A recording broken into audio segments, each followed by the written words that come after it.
I didn't know which one to choose from, so now I'm just pulling them all out of the purse. Now I'm trying to make it like stack. How many? How That many should lip be our glosses, trivia question. Guess how many? chapsticks? Yeah, how many makeup? How many makeup tubes or whatever you call them are in Stephanie's How many are purse? there? Well, I gotta put the answer out there before I make it a trivia. 1, 2, No, don't tell them. 4. Why do they need to? No, that's what you should count them. Count them, and we'll give them the number. You should kind of. God, I have a problem. That'd be an excellent question. All right. For our next giveaway, it's gonna be how many lipsticks, chapsticks, or lip gloss do I have in my purse? A ridiculous amount. Oh, No. there's another one. Oh my goodness. Now we're just throwing them on the floor, or they're falling out. There's so many of them, they're just falling out. There are, but today I'm gonna go with this little nude one. This nude color, long-lasting lipstick. Woohoo! Why not? Nude oh my lipstick. Gosh, Man almighty. You have so many of these, you just can't control them all. I can't. I get too excited. It's that nude lipstick. I need to get a new one. Spring. I don't have my spring color.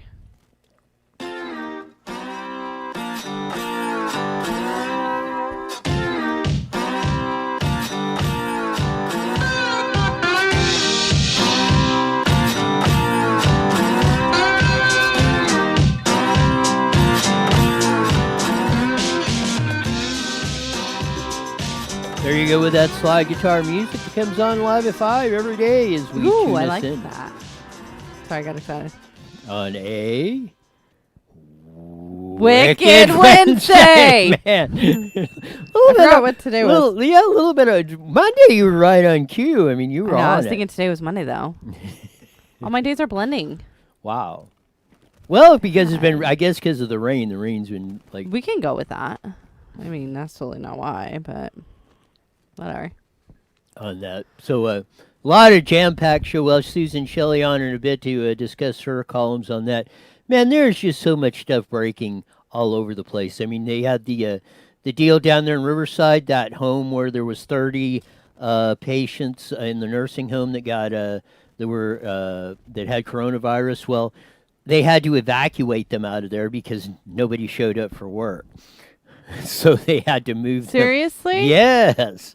They had, for the second day in a row, well, I mean, not nobody, but hardly anybody showed up for work to the nursing home. So now they had to move. Is it because they're sick or because they're too scared to go to work? No, well, yeah, I guess Or they were scared. both, maybe. Yeah, the people, the workers there were scared to go to work. So now they got to move 94 people out of the nursing home because there's no one there to maintain or do all the operations, feed them, take care of them, all That's everything. horrible. Well, yeah, it's. That makes me sad. It is. It is really, that. Especially when you take a job at a nursing home, to me anyways, you basically sign up to help these people live the end of their life and to be there for them. I mean, some of these nursing or these homes, that's all you have, or that's all they have. The residents there, that's sad. Shame on you.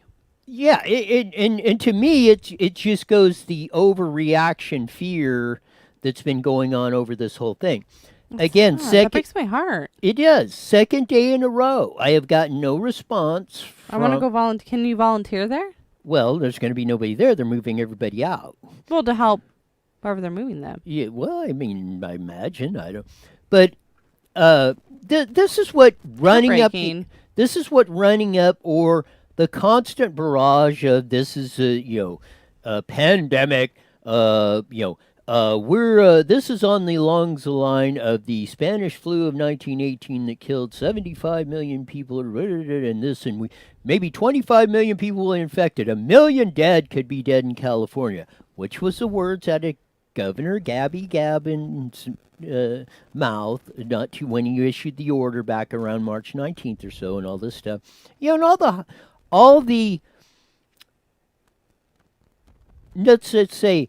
All the over hyperbole hype stuff that has done all this stuff. My opinion is it's way overblown because we're going to show you some stats. And the fear they're putting into these people, it's insane. There's 5 states in the United States that have not issued 0 orders anywhere in the state. North and South Dakota, Nebraska, and Iowa, which all happen to be up in the mid to upper Midwest, and Arkansas. So click on the COVID-19 chart, Jesse, of that. Along with that, I see what you're saying now. there's California. So see where the pink is up on the top? Right. That was the original projections of deaths. Okay. This is the new that was the one they did 10 days ago. Okay. Which predicted, 6,000 deaths in California. 200. We are supposed to be having close to 150 to 200 deaths per day. We are having what? 40. But look at the project. See the solid red line going up to there? Yeah. That's the actual number. See where it hits the pink right now and you see the dotted red line? Mm-hmm. See how those are right on the money? So their last purchase, the last day today, April 8th, is that line. See how it meets exactly where the dotted line goes? Mm-hmm. And see, we are, let's see, 45, 200. We are about 3 to 4 times less than the prediction they had 10 days ago. Right. So this is what we're talking about. So go to, let's take Iowa. Find Iowa up there on the map. Please. That's why you're here. Wow. So go down to my goodness. Go down to the chart. And right there, and run your pointer down, Jesse, right where the red line and the dotted line come together. 0 deaths per day in Iowa, which has no stay-at-home orders, restrictions, or anything else. And But you have to also consider too that how many people reside in Iowa compared to California. Population of Iowa is about 2 million. How many do we have in California? About 40 million. Yeah. Dang, I'm moving to Iowa. So that was my whole point. So you got 20. Who's going with me? Just kidding. Love that. Told you we were gonna. I'm kidding. Remember when we were to Iowa? Remember when we were at the drag races? We were talking about going to Knoxville, where the Sprint Car Hall of Fame is, and the Knoxville Nationals. Yeah. And that's no. You again. They're the same. And you can go to North Dakota, South Dakota, Nebraska, Arkansas. The ones and the 3 states. There's 3 states: Utah, Wyoming, and what's the other one? Utah, Wyoming, and one other state that they do have, like in their big cities, they have orders, but the rest of the state is like, and then now Walmart's only letting so many people in the store at a time. Oh, yeah. Do you know how big Walmart is? Do you know how long it takes to shop at Walmart? Yeah, she can get lost. I will no longer be going to Walmart.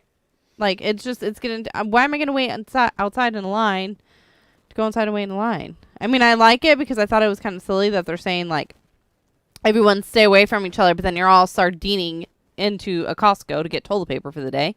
So that was kind of silly, but to really limit how many people are going into your store, that's insane. And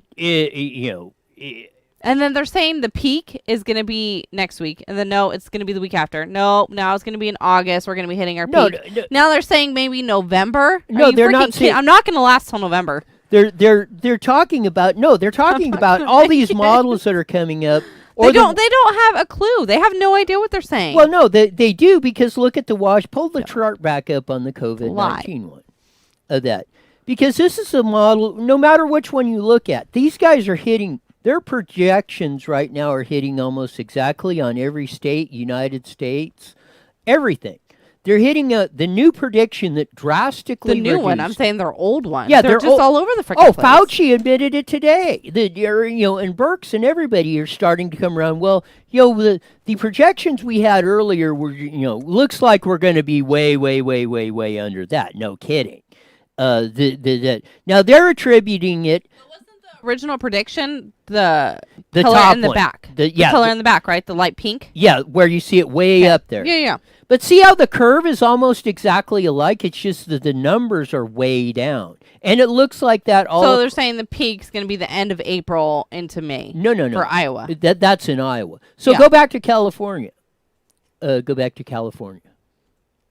on that.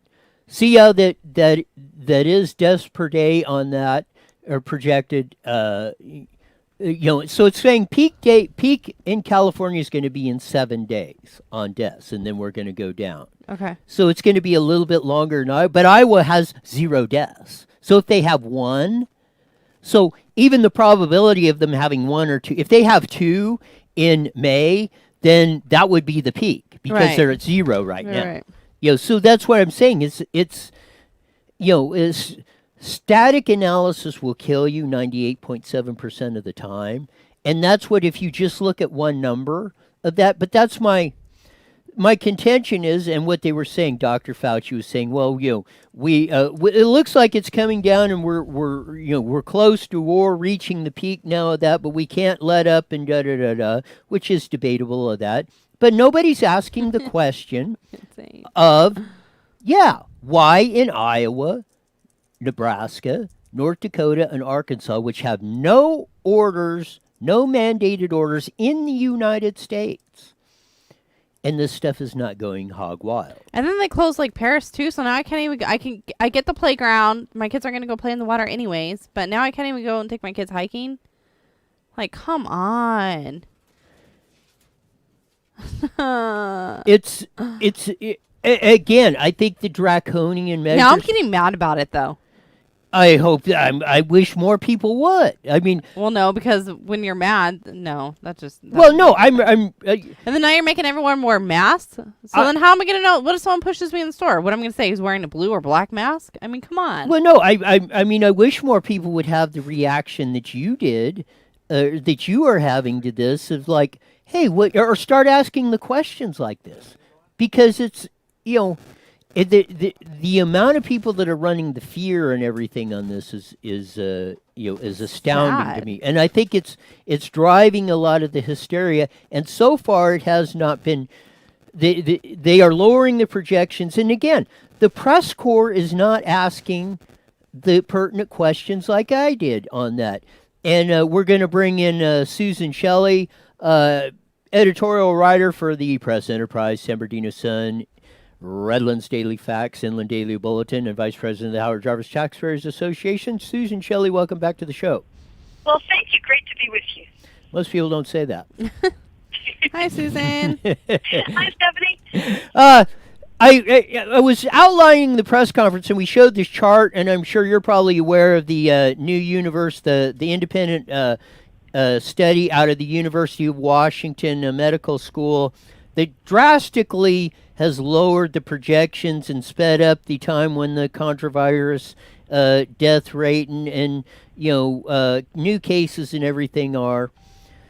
There are 5 states in the United States, Iowa, Nebraska, North Dakota, and South Dakota, which are right up in the upper Midwest, and Arkansas, that have zero restrictions. The governors have not no cities have put any restrictions on at all. We just put up the chart on Iowa, and guess how many deaths there were today in the state of Iowa on coronavirus? I would say 0. I haven't looked. And you are exactly right. Ding, ding, ding, ding, ding. And that's amazing. And it follows. And we did, when we put the chart up in California, that because they had the projections, like say, okay, April 8th today, whatever, we had 68, I think, in California that passed away or something. And they got the new projections where they're down from 6,000 to 1,800. That line is exactly meeting where their next day, the 9th, is hitting it. It's hitting it in the United States, it's hitting it in Iowa, California, and practically every chart I look like. So I'm saying these guys are on it. They revised their projections way down. For whatever information they're using, it looks like it's pretty accurate.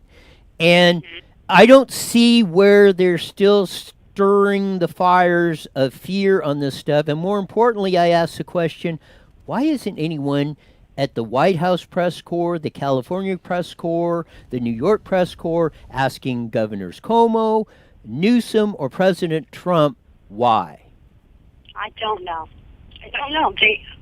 I'm very disturbed to see how many reporters and how many editors are willing, especially television, but even some of the print people, they are so willing to be stenographers for the people in power, and to just ask questions that are sort of along the lines of, "You're doing such a wonderful job. Where do you find the strength?"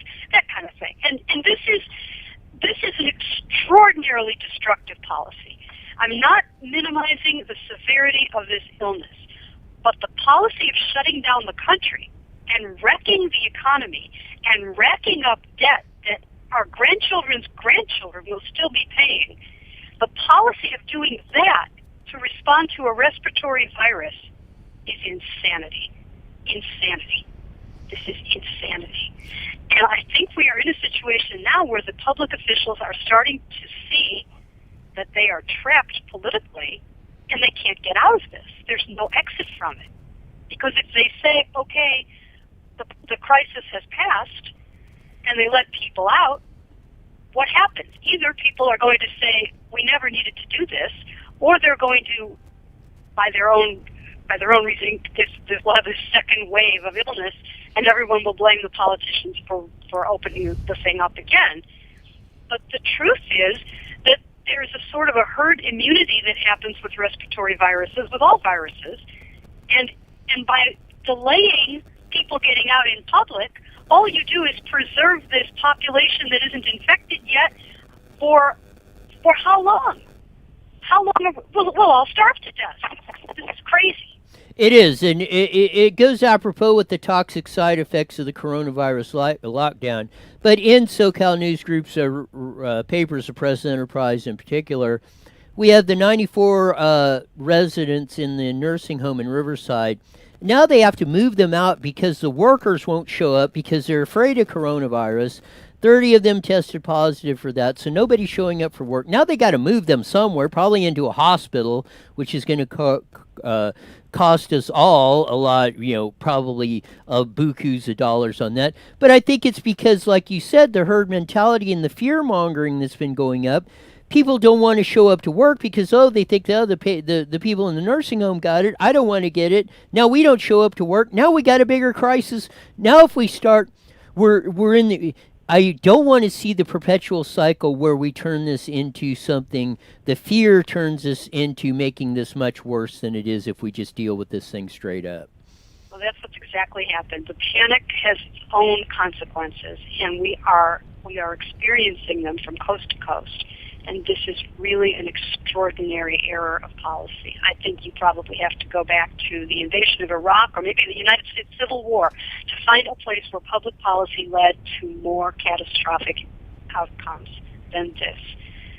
And I am seeing these public officials struggling to ramp up the death count in any way that they can, either by only measuring the deaths against the number of positive tests, which are not conducted on a random basis, but conducted on people who are already quite sick.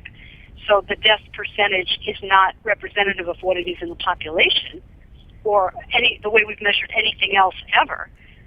There's that, and there's all of these statistical manipulations that are going on in everything. And when you see what actions our governor has taken in California, such as sending back ventilators, just days after telling us we have a critical shortage of ventilators, just a week or so after being somewhere in the Bay Area, he was at some tech firm that was rebuilding ventilators that arrived broken because it was such an urgent crisis. And yesterday, the day before, he's sending them back to the national stockpile. We don't need them. I'm glad we don't need them. But if we're going to project catastrophe, we better know what these projections are based on and whether they're at all accurate. Because truly, the cure is worse than the disease here. We are wrecking the country in a way we have never done for any other crisis that we've ever experienced in history. This is staggering. Yes, it is, and I go back to the deal at La Granada Elementary School in Riverside, where he said, where the staffer had the coronavirus, was touching the those kids' lunches, and Dr. Cameron Kaiser, the Riverside County health official, said at that time a week ago, remote chance of anybody getting it. Then he issues this order Saturday night, followed up by yesterday the San Bernardino public health official of first putting out okay, we're locking down everything. You can't even go visit your family. You can just go out to the store, da da da da da. On top of that, and then putting, oh well, I'm authorizing the sheriff to $1,000 fines and stuff, which he did take out of the press release. Did he take that right out? He did that, and to his credit, Sheriff Chad Bianco said we're not going to be going out arresting people over not wearing masks, or we're not turning this in a police state. But then that's the kind of fear of Dr. Kaiser. Well, last week it was no big deal. Now it's like the second coming of the Spanish flu, and you're ordering everybody to lock down. Well, no wonder when this is what I believe it leads to the condition we have with the Riverside Nursing Home, and I think we're starting with one in Colton. There's an issue over there. Yeah, they have them. The patients inside have coronavirus. Nobody wants to go into work. Right. Well, this is what I wrote about in Sunday's column, that fear is a weapon that you use to control a population, because they don't have any legal authority to order people inside their homes. They have to do it by scaring you to death. And that's what these daily ratcheting up warnings are for. They're for scaring you to death. And as soon as you see a story that calms you down, like, for instance, there might be a treatment, or 90% of the people who are infected don't even get sick or know that they're sick with anything, and they have the infection and it passes, they don't want you to see that. They want you to see caskets. They want you to see scary numbers. Because if you see calming numbers, if you see that the hospitals are empty, that there is no surge, then you're going to say, well, I'm going to go to the store. I'm going to go to the beach. I'm going to go out with my kids. And they can't control you unless you're afraid. So that's the motivation. It's sick. And then the fear that they generate with these stories has the effect you're describing, where healthcare workers are afraid to go to work. That doesn't help anybody. And if it's based on truth, it's fine. But if it's based on manipulated numbers, it will cost us dearly, because they will lose their credibility for the next crisis. And they'll tell people, do you want to talk about crying wolf? They'll tell people that something is dangerous, and people will spit in their eye and say, get out of here. And maybe there actually will be a crisis that time. But no one will believe them. No one will believe them. They'll say, oh, we have to have money for this in the budget, and people will say, yeah. Why don't you go sell your masks on eBay in the warehouse where the $1 billion worth of masks is sitting because we didn't need them? That's where this heads. That's where this goes. You cannot base public policy on exaggerations and misleading information in order to achieve this short-term goal of keeping people in their houses because they're afraid to go out. This is very destructive. And it's destructive in the trust of government, which will have side effects in many unrelated areas. And it's unfortunate that this is happening. I'm grateful that this disease is not as bad as they said it would be. But the response from the response is going to be very, very bad. I agree with everything she said. I wish she wasn't right, but I think that she is. No offense to you, Susan. I mean, you usually are right, but it's scary. No, they are putting the fear into people, and it's sad. That's why I hate the show sometimes, because you guys teach me too much crap, and it's making me bitter.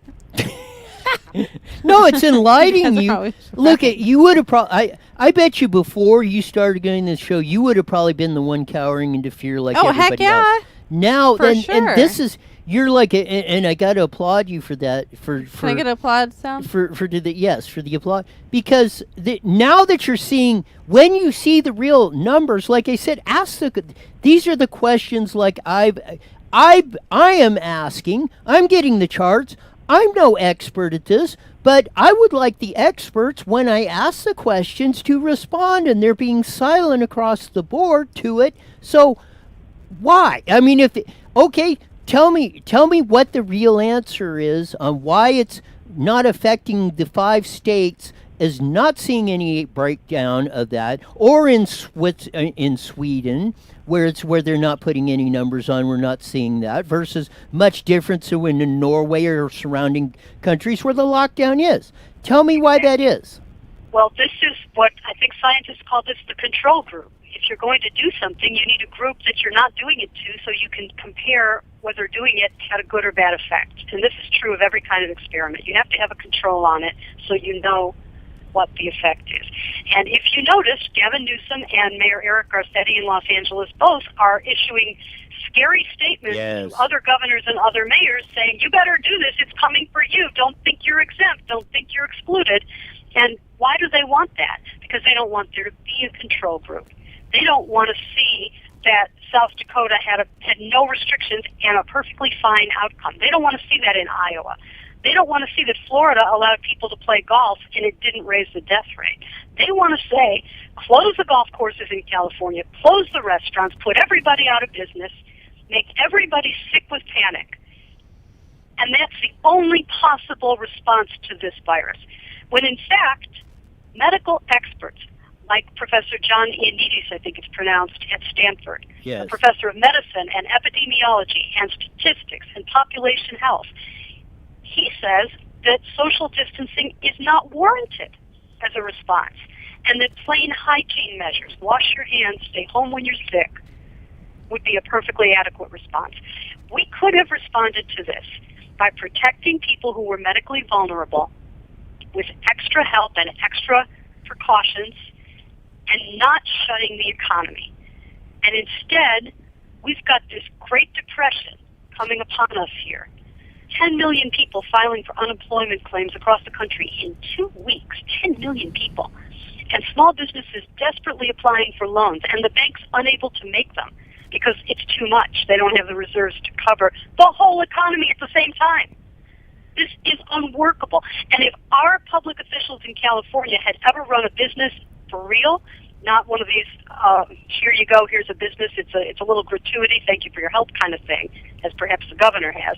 If they had ever really lived in the real world instead of the world of government, they would have known what the consequences of this proposed policy would be. And when the health professionals came to them and said, gosh, what would really be great is if no one went out for 6 months and then no one would be contagious, no one would get this.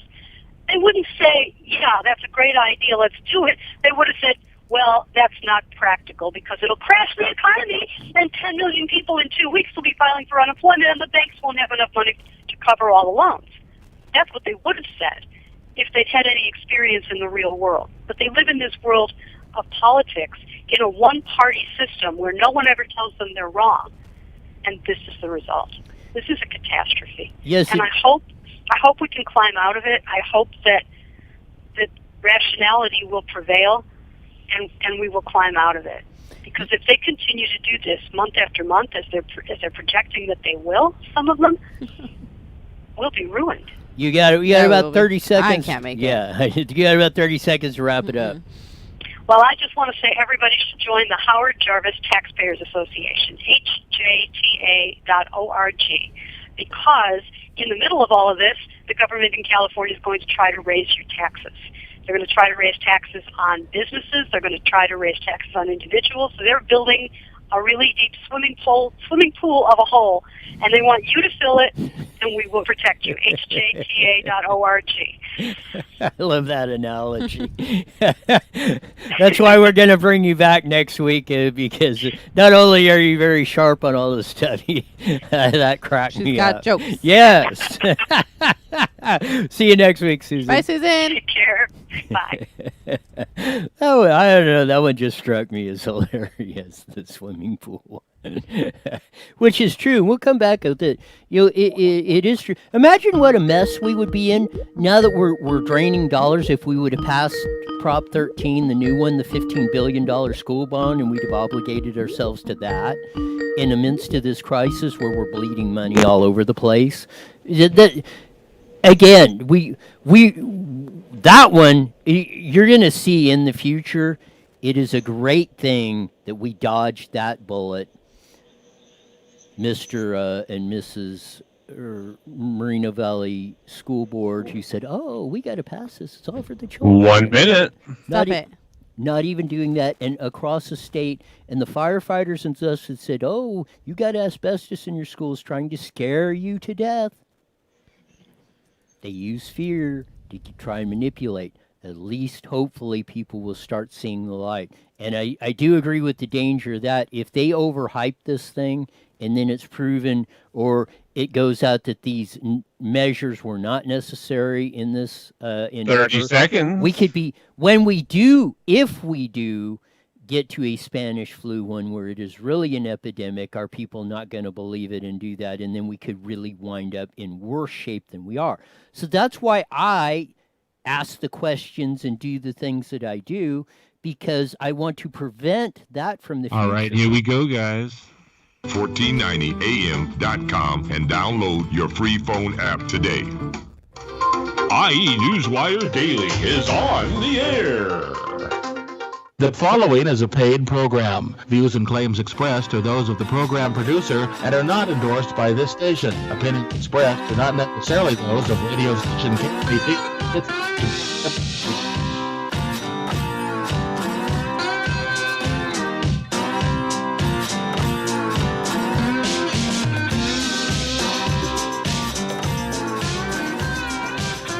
Funky slide guitar music that comes on every 5:30,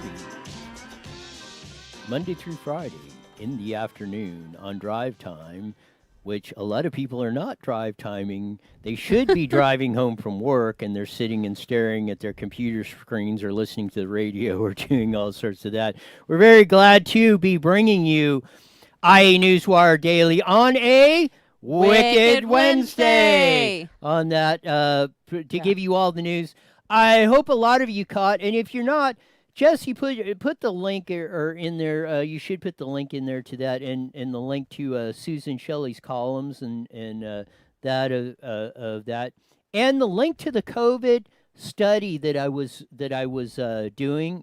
showing, so people can go and research the stats themselves, because. And I said, and I got a little kind of little sourpuss look at the end of the last segment on that when I said, but this is a reason why. Do you? And talk about my look? Yes, and I want to ask you the question. You think it's legitimate the questions I ask at Dr. Kaiser, at the school board, at the city council, at this, and the officials, and the question I would ask if I was in the press, if I was allowed to ask a question of Newsom, Cuomo, Trump, or whatever, or their experts when they're coming up. Well, we got X, Y, and Z over here. We got Iowa. We got Nebraska. We got North Dakota, South Dakota, Arkansas, which have no measures and hardly anything going on here. Can you explain to me why in New York City, can you explain that? Can you explain why it's breaking out 110,000% in New York City more than it is in LA when it started here first, other than the social distancing, because that was not in effect, or that is 2 weeks' time and more of that. When you kind of put the delays, if you looked at it really close, it would be actually they started about the same time. But of all the stuff, but you hear the gotcha questions or the that, but nobody gets into the real meat of this stuff. Why is Sweden not having any problems when they haven't done any draconian measures versus Norway and surrounding countries that have, and the stats are almost looking the same. So this is the kind of stuff. Do you think those are legit? Do you think those are the questions that should be asked, or do you like the way they're doing it now? And now are you asking me the Yes. question? That took you a very long time to get to your question. You know that, right? Is that any surprise? I think but I think that's where you lose people, is because you kind of talk a lot. Not in a bad way. I mean, you're great at what you do for a talk show. But like I've always said too, I think that you bring up a point to where somebody's wrong. Nobody ever likes to be wrong, so that for people get mad. You know what I mean? So then you become the bad guy. Not, cause you're not saying that they're doing the wrong thing, but people just take offense, I think, to how you ask questions. I think you ask great questions, though, and you bring good points across. I think it's just the delivery of it. But yeah, you're great. You're like a god.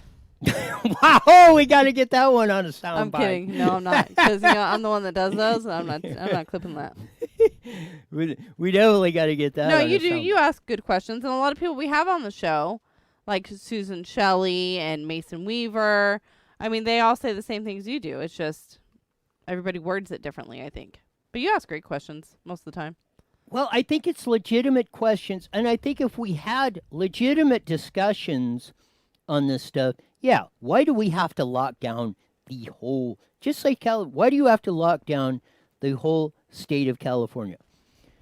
Green Acres, California, Pixley, Is there really a Green Brawley, Acres, California? yes. Huh.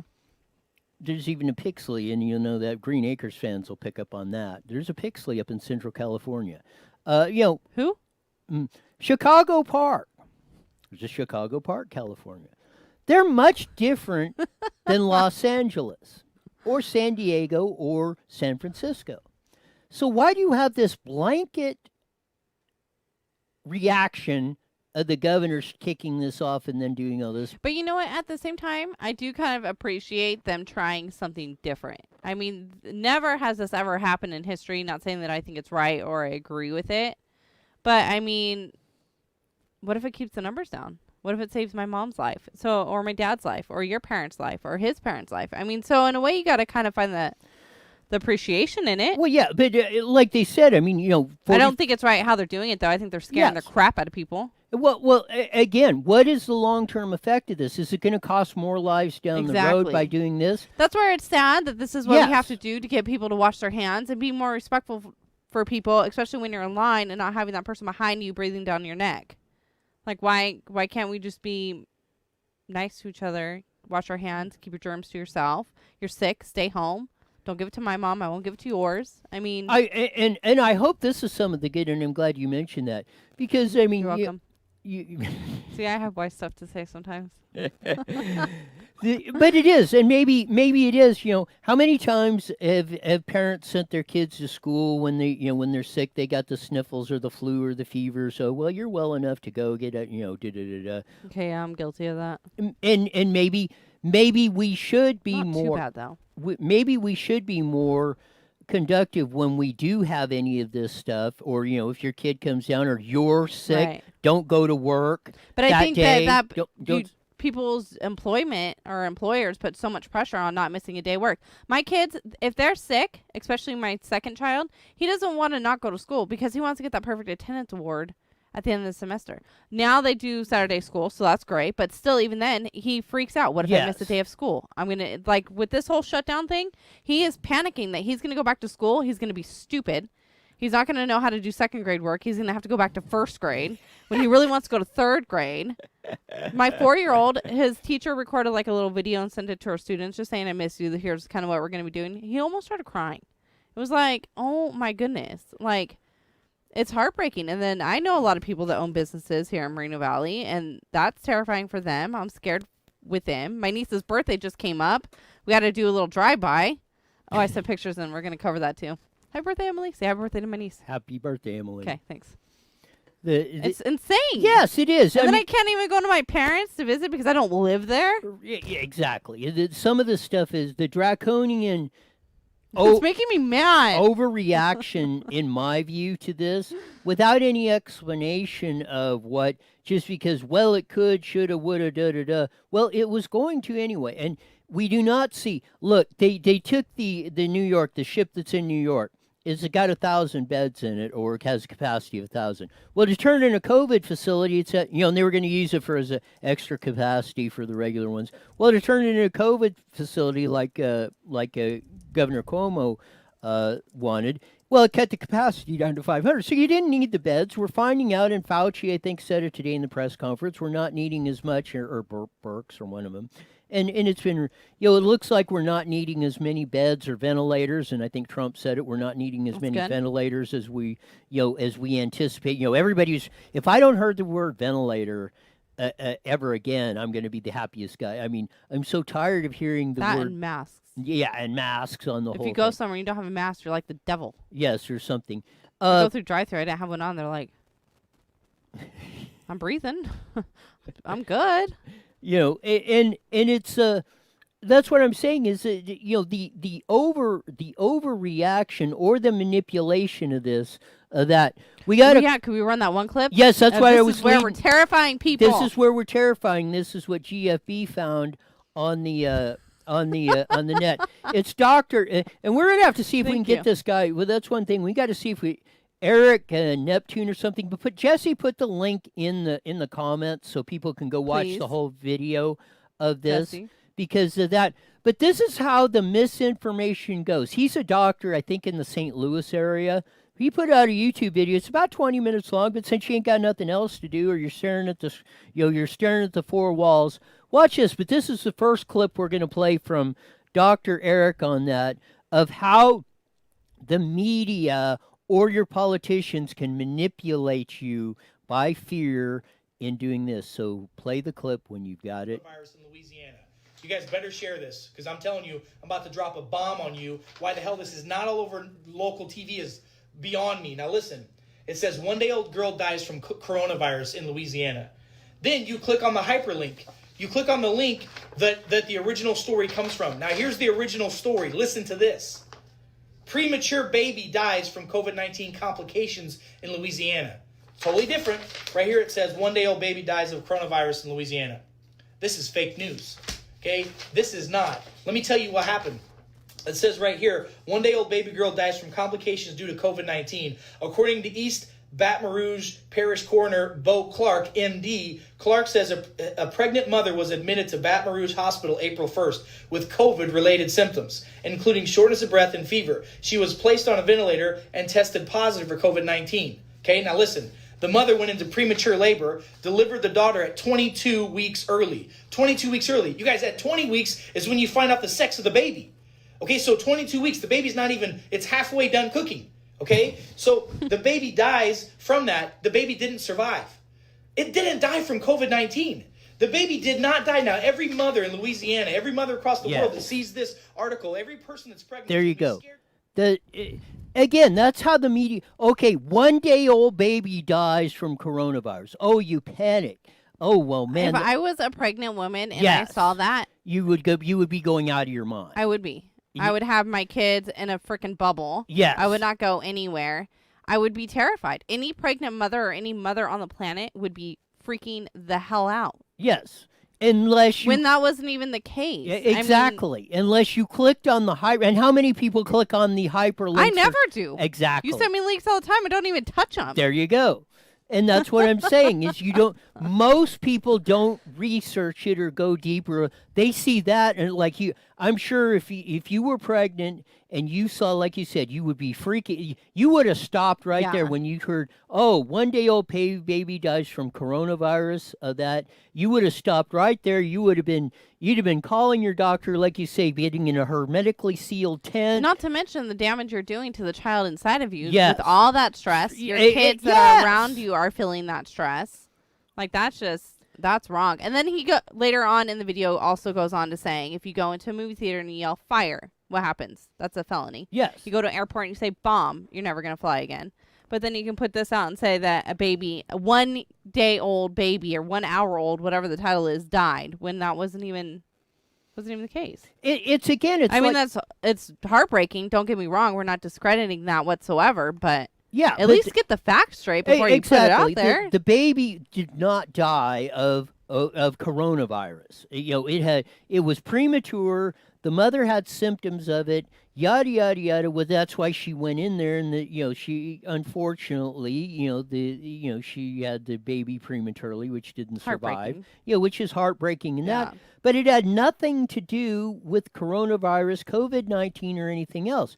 But like the good doctor said, how many mothers were panicked over when they read that first headline of that, and that's why you gotta dig deeper. And I hope from one of the things you get from that is you don't take things at face value like that, and you start researching it or asking the questions, or just because somebody's got a degree or an authority position or whatever, just don't take it as face value or that's the gospel truth.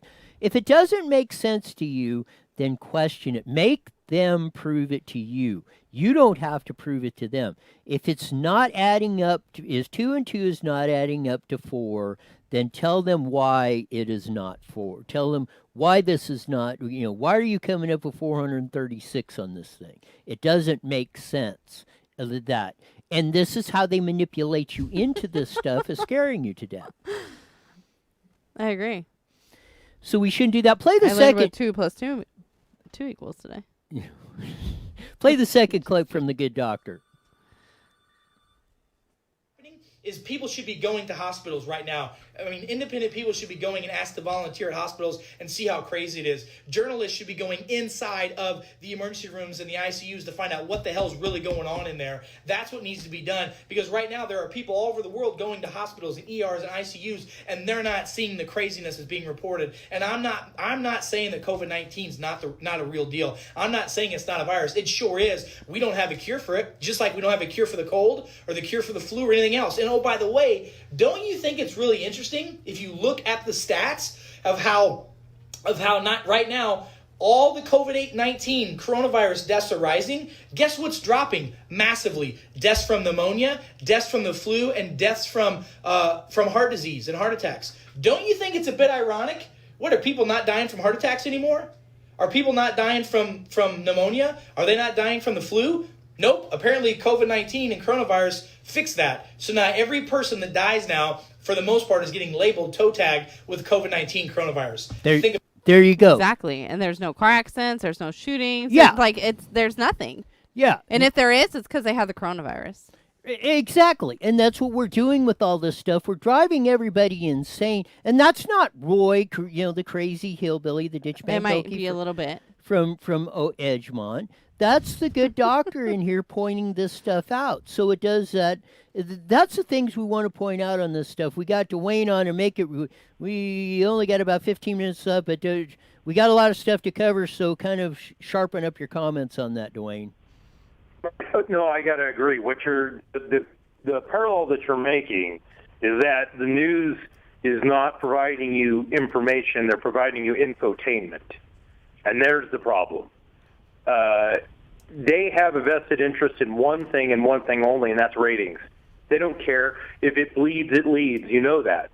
So and shows like what you're doing right now are a service to the public, because you're providing some answers and some real choices rather than just carrying on whatever the mainstream wants to push so that everybody can get more advertising revenue dollars while we're glued to the radio, glued to the TV, listening to an endless disparage of the president and how everybody's dying and falling apart. And I agree. With that guy that was on just before me, he made some really good statements.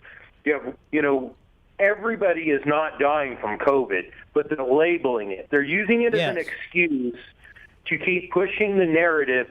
So for one reason and one reason only, to get more money for places like the CDC and the guy that, the organization that Fauci works for, that's what it's all about.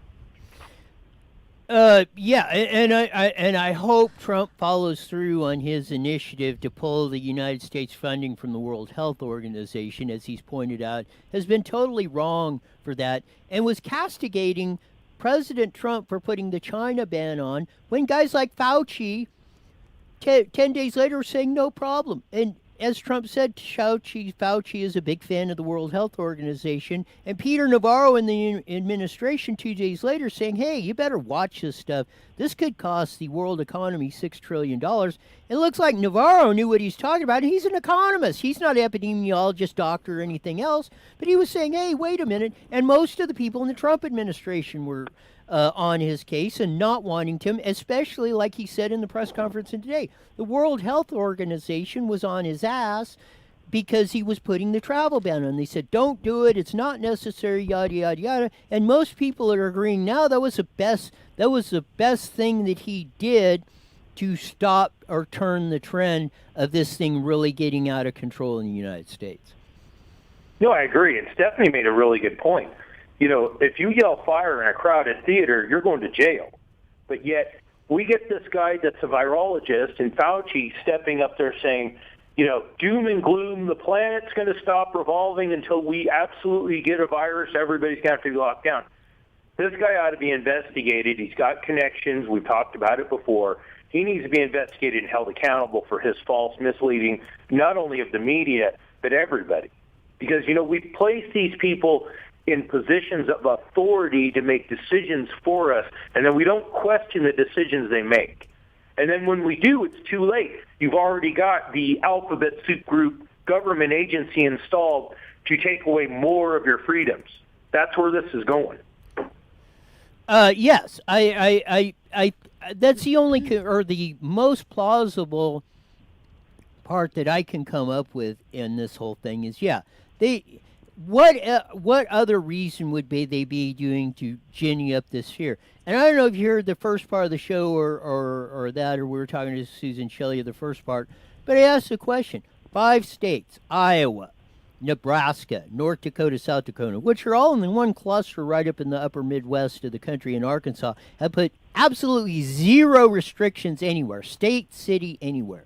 We put the deaths on.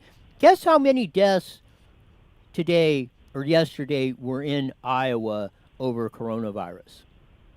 I'm going to take a wild guess and say 0. You are correct, just like Susan Shelley was. And they have got, there is no outbreak going on in that. And like I said, if I was asking the questions at the press conferences from the governors to Trump and everything, or Dr. Fauci or the experts or the Riverside County health official, explain to me why these 5 states are not seeing hardly anything and they're not doing anything and all these others are going on.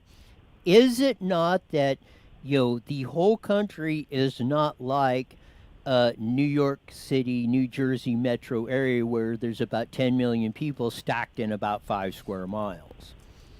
No, I agree. And we've had, according to what the latest statistics reported the other day, I believe it was yesterday, 1,170 deaths here in Idaho. Now, I tend to agree more with the guy that you were playing the clip of, that we're lumping anybody that kicks over that's 85, 90 years old, regardless of the reason.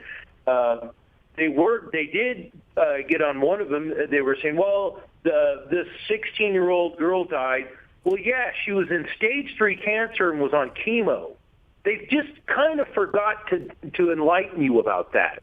Now, you can't be any more immunocompromised than being on chemotherapy.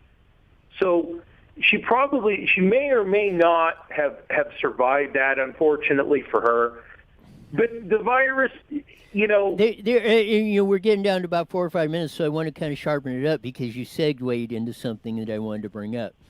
About the last question at the Trump press conference was exactly on this point, and why I brought the clip up of the second clip of the doctor, Eric, from St. Louis, and you're segueing into it with the example. And one question that was very pertinent that they did ask was, well, are we ramping up, or are we including people who had underlying conditions like Dr. Burke said?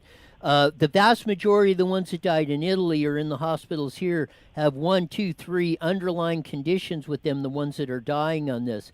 Are we listing as a COVID-19 or coronavirus deaths when they're really not? Like the example of that the doctor brought out about the 1-year-old. The headline said, 1-year-old dies, 1 day old dies of coronavirus, where that wasn't the case. The mom had symptoms of it. That's why she went to the hospital. And this unfortunate incident, thing happened to her child she was carrying. But it had nothing to do with the death of the child. Had nothing to do with coronavirus. But did that death get lumped in like a lot of these others are? Or are we getting the true stats, or the numbers that we're even getting that are way, way, way, way lower than the projections? Are we really getting the true numbers? And he said that's a very good question. Yeah, and I don't think we are, because the sampling rate is skewed. They're not taking an honest sampling rate. We're not getting real data. What we're getting is garbage data. And in statistics, if you use garbage data, garbage in, garbage out. So I don't think that we are getting accurate data, nonetheless correct. So I think what's happening is this whole thing, and you and I have talked about this, this has been overblown since day one for a reason, and we don't need to get into that, but let's just stick to the facts. It was overblown. It was pushed to excite panic and to clamp down. It achieved those goals. It put the economy on the skids. It achieved those goals. So I don't think the sampling rate was correct, and I do think you're correct. I think that the data that we're receiving, that they're quoting, is skewed in favor of the outcome they want. Yes, I wholeheartedly agree in my opinion, that is what's going on here. We're getting down to about the last minute of the show. Thanks, Dwayne, for calling in for your insights on that. 'Cause you segued me or dinged me into something that I wanted to get to on that about the Fauci and the death rate we got. So thanks for the call, Dwayne. Hi, Dwayne. I sent some photos into Jesse, too, that I want to throw up towards the end. So. Yes. And preview that so people know. You're talking about your thing. Oh no, we only got a couple minutes left. So okay. Yes. I just want to give a shout out to my niece, Emily. It was her 10th birthday. Say happy birthday again to Emily. Happy birthday to Emily. And since we can't go over and visit her, we did a little creativity and we decked out my car. She had to pop 10 balloons with confetti and money inside of it. She also got a gift too. She had a lot of fun. Happy birthday, Emily. Emily's love you. Emily a cool little girl. Yeah, she had fun. Anyway, she's kind of a tomboy type, I would say. No, not at all. No, she's pretty good. I mean, she throws the football real good. I'll tell you that. I mean, she learned it from her aunt. She's got that. Her favorite aunt. She's got. I don't care what my other sister says. That she's got that athletic ability. Maybe a better way to put it. That. Happy birthday again, Emily. Love you. On number 10. It was fun. Fine, she hit double digits. Though. She had so much. Yes, she had so many plans for her birthday, and they all just went beep. Yeah, look at, and that's kind of what I feel sorry. Look at how many kids that are going through this or that, or like you said about your kids with school, or all the kids that have birthdays or stuff going on now that they can't have their friends over or anything like that for the whole deal. That's what's sad about it. And is it necessary? So maybe the grandparents shouldn't attend or something, yada yada yada. But restricting everybody, I'm not so sure. I know. It bums me out. I'm barely hanging on, people. We had it was a fun show today. Hopefully, we're going to try and get Joshua Phillip on. He did a documentary on where this stuff did on China. So hopefully we'll have him on and he can preview that, because I think his documentary, first one about how this thing really started. It's about an hour long, so yeah. I mean, y'all got nothing else to do. You got it. We're See done. ya.